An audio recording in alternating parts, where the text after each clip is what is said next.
여러분, 만약에 눈에는 보이지 않는데 우리 몸의 모든 걸 조종하는 그런 용의자를 쫓는 탐정이 된다면 어떨까요? 오늘 우리가 바로 그 탐정들 얘기를 해볼까 합니다.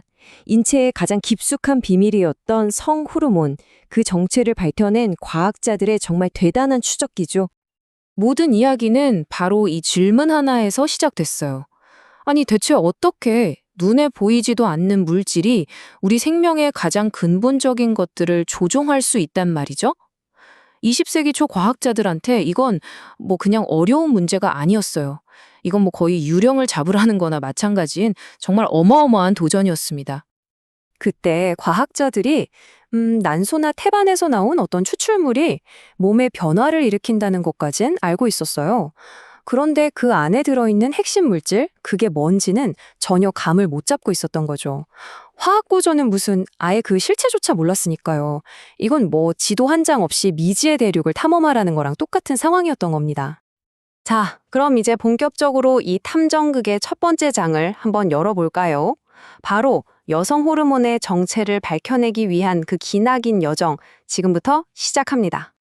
와, 근데 이 과정이요, 진짜 스케일이 장난이 아닙니다. 1929년에 아돌프 부테난트라는 과학자가 있었는데 이 사람이 뭘 했냐면요. 말 그대로 수천 리터나 되는 임산부의 소변을 모아서 시작했어요. 그리고 거기서 끈질기게 추출하고 또 정제해서 마침내 얻어낸 게 뭔지 아세요? 겨우 몇 밀리그램의 순수한 결정이었어요. 정말 눈꽃만큼이죠. 하지만 바로 그 순간이 인류가 처음으로 성호르몬이라는 걸 직접 눈으로 본 정말 역사적인 순간이 된 겁니다. 푸테넌트가 이렇게 힘들게 분리해낸 물질, 이게 바로 에스트론이에요. 여기서 진짜 중요한 게 뭐냐면 18H22O2라는 아주 구체적인 화학식을 알아냈다는 거예요. 이게 왜 중요하냐면 더 이상 뭔가 있을 것이다 하는 막연한 추측이 아니라는 거죠. 드디어 이 미스터리한 용의자의 화학적 신분증을 확보한 거나 마찬가지니까요. 과학계 전체로 보면 이건 정말 엄청난 도약이었습니다. 자, 이제 과학자들 손에 에스트론이라는 결정적인 지문이 딱 쥐어진 거죠. 그럼 다음 단계는 뭘까요? 맞습니다. 이 지문을 가지고 용의자의 몽타주, 그러니까 분자 구조를 그리는 거였어요. 그런데 분석을 하면 할수록 점점 더 놀라운 사실이 밝혀집니다. 이 새로운 호르몬이 우리 몸에 있는 아주 흔한 어떤 물질이랑 정말 깜짝 놀랄 만큼 닮았다는 걸 발견한 거예요. 바로 이 지점이에요. 이게 바로 결정적인 돌파구였습니다. 여성 호르몬이 글쎄 우리 몸에 진짜 흔한 콜레스테롤하고 똑같은 기본 뼈대를 가지고 있었던 거예요. 이걸 전문 용어로는 페난트렌 핵이라고 부르는데요. 이건 비유하자면 용의자의 DNA를 검사해봤더니 이미 우리가 잘 아는 친척의 DNA랑 거의 일치하는 걸 발견한 거나 마찬가지죠. 와, 이제 과학자들은 이 호르몬의 전체 구조를 그릴 수 있는 완벽한 지도를 손에 넣은 겁니다. 자, 이렇게 한쪽에서 여성 호르몬의 미스터리가 서서히 풀리고 있을 때 다른 한쪽에서는 또 다른 수사가 아주 숨가쁘게 진행되고 있었어요. 바로 남성 호르몬을 찾기 위한 말 그대로 평행 수사였죠. 이 타임라인을 한번 보세요. 당시 연구가 얼마나 치열하고 또 빨랐는지 한눈에 보입니다. 1934년에 그 부테난트가 이번엔 남성 소변에서 안드로스테론이라는 걸 분리해내요. 그랬더니 바로 다음에 라퀘르라는 사람이 고환에서 훨씬 더 강력한 테스토스테론을 찾아내죠. 그런데 진짜 놀라운 건 그 다음이에요. 바로 같은 해에 루지치카와 부테난트가 각각 서로 다른 곳에서 이 테스토스테론을 인공적으로 합성하는 데 성공해버립니다.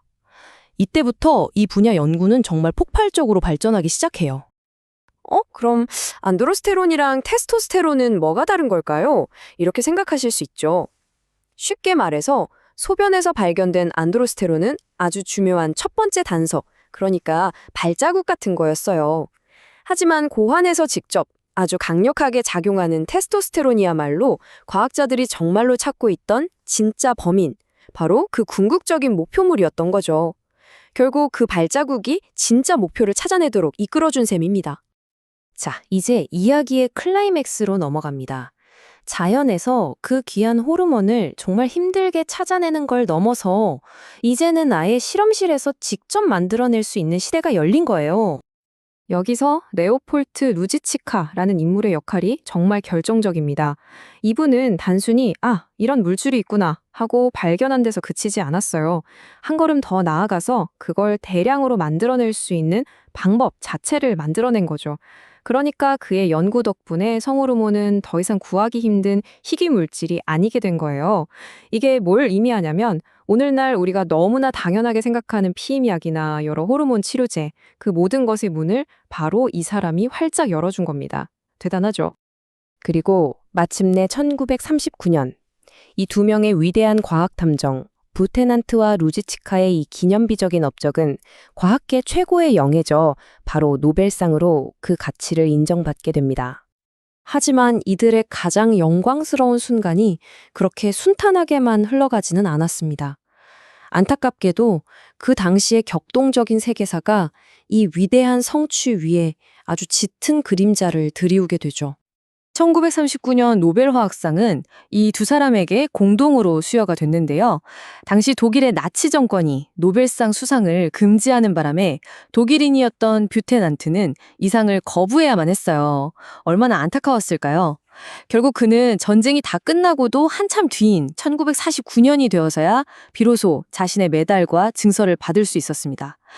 참 위대한 과학적 발견과 그 시대의 비극이 이렇게 교차하는 정말 씁쓸한 순간이죠. 1940년에 루지치카 교수에게 노벨상을 주면서 했던 연설에 이런 말이 있었습니다. 바로 이 희망의 참말로 오늘 이야기를 마무리할까 합니다. 인류에 봉사하기 위해 계속해서 더 넓은 분야로 당신의 연구를 성공적으로 확장해 나가기를 바랍니다. 결국 그들의 연구는 단순히 호르몬 구조 하나 밝혀낸 데서 끝나지 않았어요. 생명에 대한 우리의 이해 자체를 근본적으로 바꿔놓았고 지금 우리가 누리는 현대 의학 발전의 단단한 초석이 되었습니다.